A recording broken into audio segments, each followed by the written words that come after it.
What's going on, YouTube? It's your boy Duran, and ready to talk more Celtics basketball. And man, y'all got some cobwebs in y'all head, and y'all cleaning out everything because this is the basement. This is the bottom. This is rock bottom. This is the basement. We're here with all the dusties. Everything that there's raccoons back there. There's spiders up there. We got to clean out. Everything is dusty. Everything looks moldy. Everything is falling apart. This is rock bottom right now.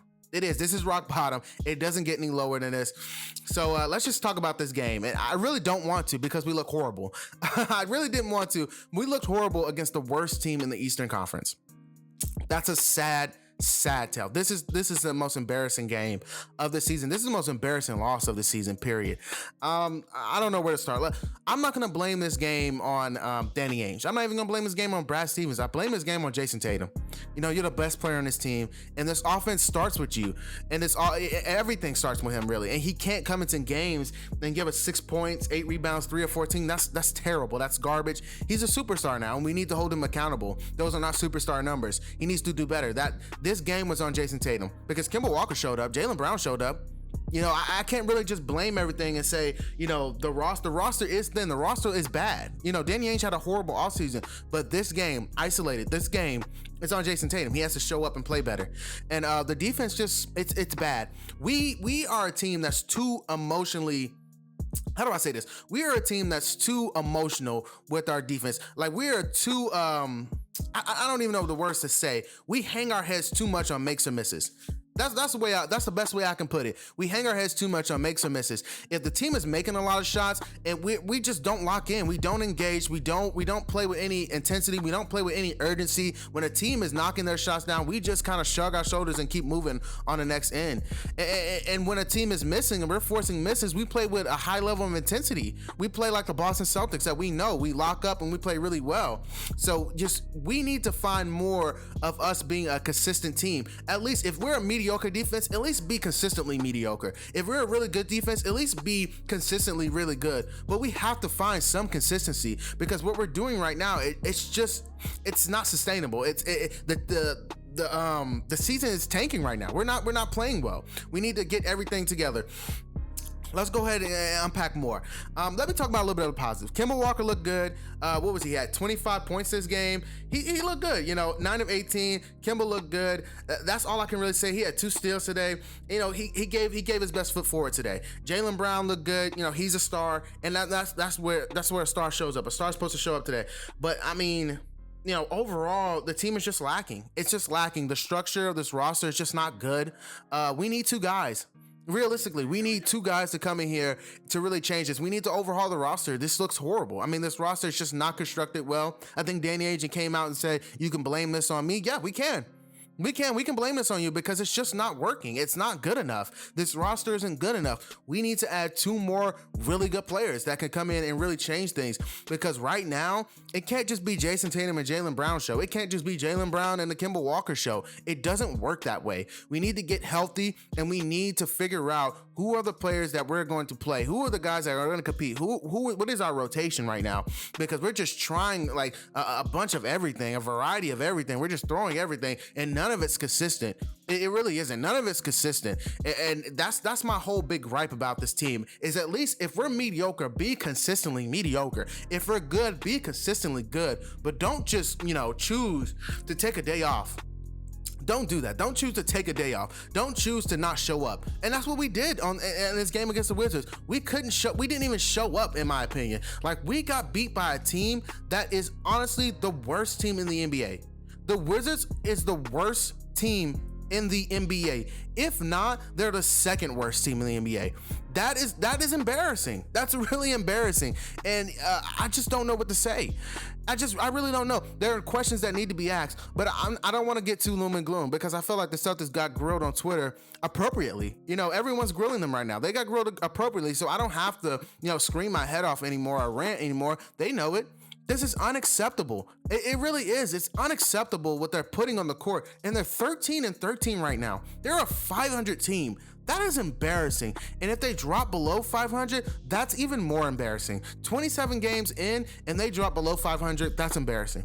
They've got to figure it out. They've got to make a trade soon. I don't know. I don't think Danny Ainge was talking about the sweet spot is the trade deadline. I can't watch this till March 25th. I honestly can't. I can't do another month and a half of this. I really don't want to do that. I don't want to wait until March 25th, because if we wait all the way to the end of the trade deadline when you think someone is going to be desperate to deal with you, we're the damn near 7th or 6th seed.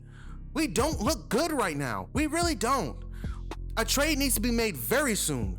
Very soon. After the All-Star break, during the All-Star break, I really don't care. But don't wait till the trade deadline, because this is urgent. This is really urgent. The team does not look good right now. This is a very urgent thing, urgent matter. A trade needs to happen soon. Danny Ainge cannot just sit on his hands and stand pat the whole day. You can't do that. Already 9 rebounds already in the open up this first quarter.